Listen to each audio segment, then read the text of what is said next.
So UFC 294 Volkanovski versus Makhachev just took place.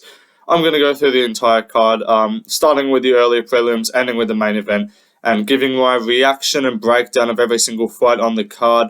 I'll be completely honest, kind of a downer look. It wasn't the best card. There were a lot of kind of low moments, a lot of questionable moments, and all round not a whole lot of like finishes or like crazy stuff that happened.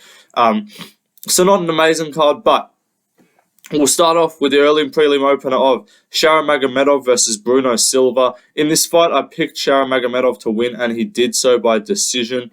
He came out in the first round, looked great. The judges gave it a 10-8 for him, which is like sometimes a little bit questionable. One of the judges, I think. But he looked really good. His kicks are on point. His kicks are crazy, very quick, very powerful. His striking is dangerous as fuck. But his takedown defense severely lacking, and Bruno Silva made him pay for that in the second and third round. Didn't do a lot of damage with it, so he kind of still got away with it on the feet. He still wins this fight through damage pretty clearly. But he really kind of, like, I'm not going to say exposed, like it was a debut, but he's been, like, this is now set out a pretty clear blueprint for the next guy to fight him. Just, you got to take the guy down. Take his explosivity away. He doesn't get back up too well from bottom easily. So that's kind of what you got to do against Shara Magomedov in the future. I think a lot of guys in the middleweight division would beat him through the wrestling. And Bruno Silva's not even a wrestler, and he took him down and held him there. But on the feet, this guy looks top 15 caliber for sure. Move on, Viktoriia Dudukova versus Jinh Frey. I missed a lot of this fight. I had friends over. We were kind of talking, not really paying a lot of attention. Viktoriia Dudukova won a pretty clear decision, 29-28 on all scorecards, I believe. I forget which round she lost. She lost the second round. She won the first round because she landed a nice shot at the end of the first. And then second round, Jinh Frey got takedowns, did some grappling. Third round, she minorly kind of outstruck her on the feet, got a decision win. Not a barn burner, not an action-packed fight, and it kind of set the tone. This kind of, after a solid first fight on the card, this sort of set the tone for what was a pretty lackluster set of prelims that continued after this one. The next fight was Nathaniel Wood versus Mohammad Naimov. This one, I've got a bit to say. So, I did not catch all of the fight, but what I did catch was Mohammad Naimov fouling about 20 times and not getting a point taken for it. There were so many times he did it. He nutshotted Nathaniel Wood badly and did it twice as well, so I don't know how you don't take a point for that. He grabbed the cage a few times. He held the gloves of Nathaniel Wood when he was going for a finish late in the third round, and he held his gloves so he couldn't like posture up and land ground and pound. That should be an immediate disqualification, in my opinion. But in the first round, Mohammad Naimov landed a big shot, kind of dropped Nathaniel Wood. And then later on in the round, Nathaniel Wood actually landed another big shot. So it was a pretty close first round. Could go either way. From memory, the second round was Wood, I believe. I think all scorecards had it 29-28 for Naimov, I believe. It was kind of annoying. Like, look, and then Wood won the third for sure, I'm pretty sure. I think the first two went to Naimov on the scorecards, and then Wood won the third with the ground and pound at the end. But it was so annoying to see that the ref just refused to take a point. It was pretty frustrating, to be honest. We move up the card, Anshul Jubli versus Mike Breeden. This was a weird kind of fight. Like, Anshul Jubli looked good. He looked solid. Well, like, I'm not going to say he looked amazing. Like, he was beating Mike Breeden for 2 rounds.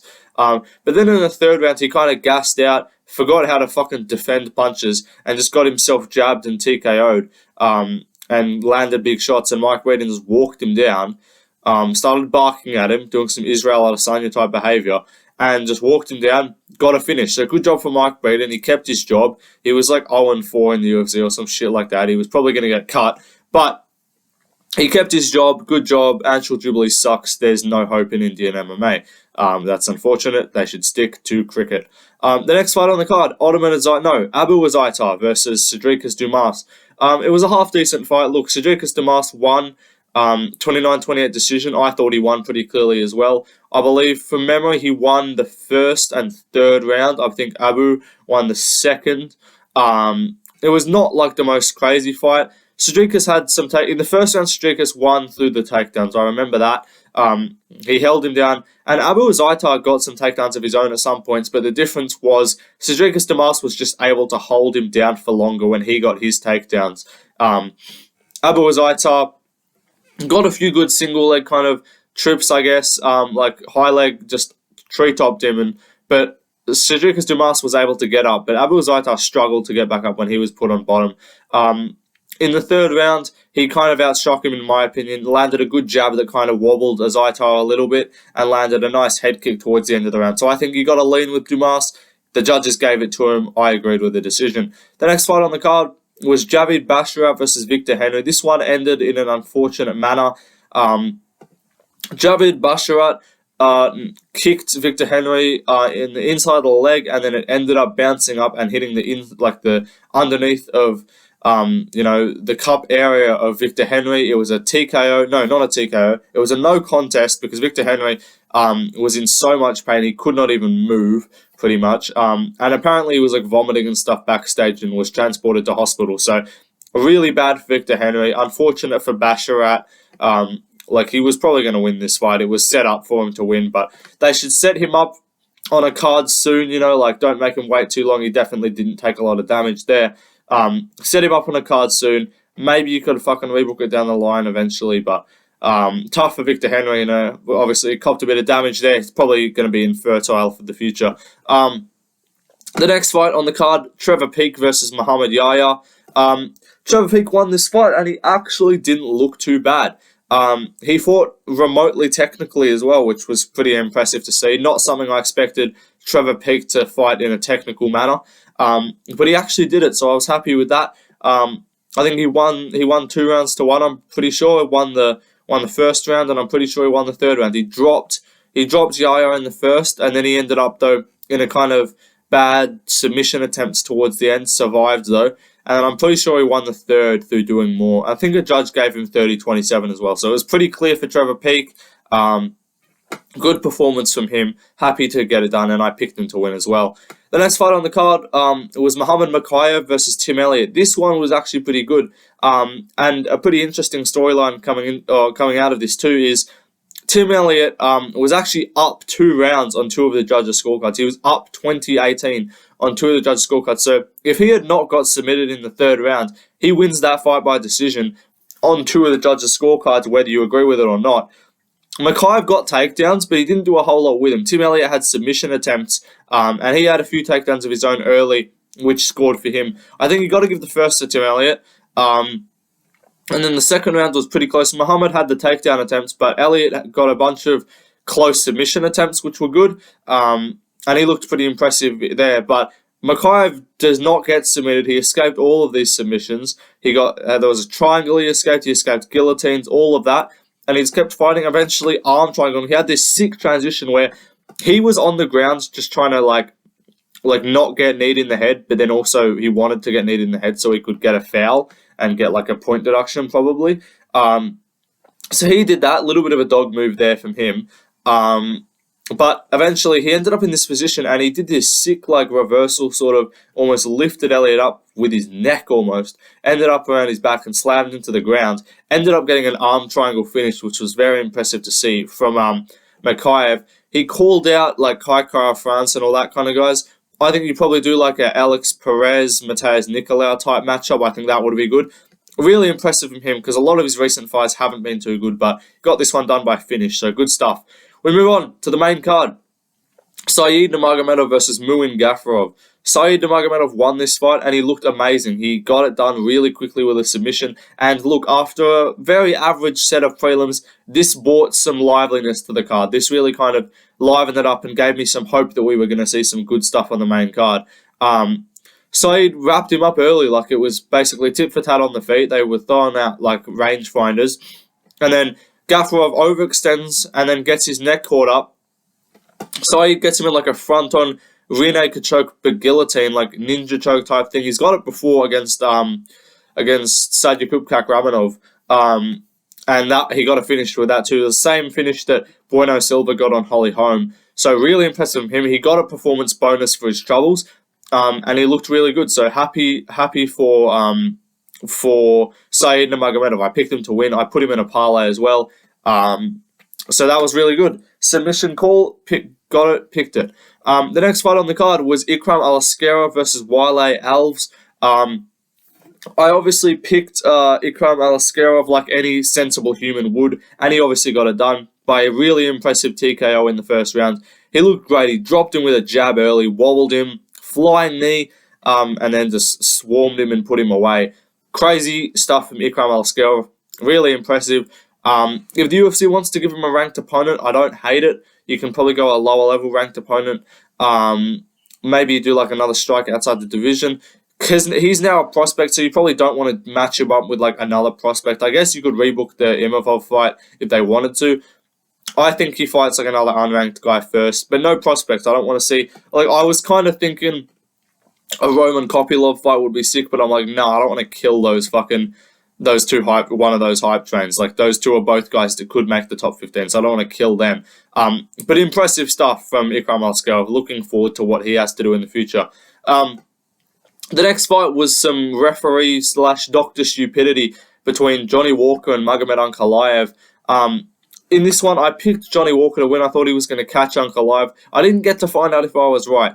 Look, so they were both landing some leg kicks, which were really good. Ankalaev landed a body shot to Walker, and then he kind of pretended to hunch over and be hurt by it, and then threw up with a flying knee and was like, okay, he was faking it. And then he ended up just getting taken down and held there for a little bit. As he was working his way back up, he was clearly grounded, and Ankalaev just absolutely blasted a knee to his face. Completely illegal. He looked like he was fine at first, and then I think he kind of came to him and he got a bit dazed. But the doctor just called it off straight away. They must have asked him I think they asked, like, where are you? Apparently he said he was in the desert, which is correct. They're in the desert. They're in Abu Dhabi, the UAE. Like, that's not an incorrect statement to make. But the doctor wasn't happy with it. He called it off straight away, and it was a no contest. I'm like, first of all, you don't call that fight off straight away. You give him some chance to recover. Second of all, if you do call it off, that's a fucking DQ. Like, Ankalaev, they said unintentional foul. He clearly just blasted. It wasn't like with Mokaev where he was putting his hands like on and off the ground and shit. Like, Walker was fully knee down on the floor, like PDR and Aljamain Sterling style, and Ankalaev just blasted a knee to his face. So I think if that doesn't continue, I think it's a DQ. Not even so I get my pick right. Like, that's honestly, how do you say that's unintentional? He was on the ground and just threw a knee right at his face. So then afterwards, Johnny Walker was pissed off. Ankalaev was pissed off. They wanted to fight each other. They kept trying to get past security and keep the fight going. Dana White came in. The whole lot came in. It was crazy stuff.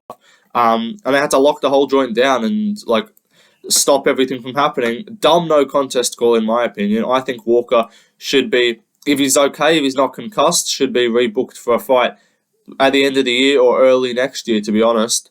I think that's what you do with him. Maybe just rebook it straight away, because we really didn't get a lot to see here, apart from that Ankalaev can get takedowns if Johnny Walker's pretending to be hurt to body shots. But that was that fight. Complete weirdness. Obviously, no one got their pick right. It was a no contest, so you can pretty much void it. But we move on to the co-main event, Khamzat Chimaev versus Kamaru Usman. I picked Chimaev to steamroll Usman, and he did so in the first round, but then allegedly he broke his hand.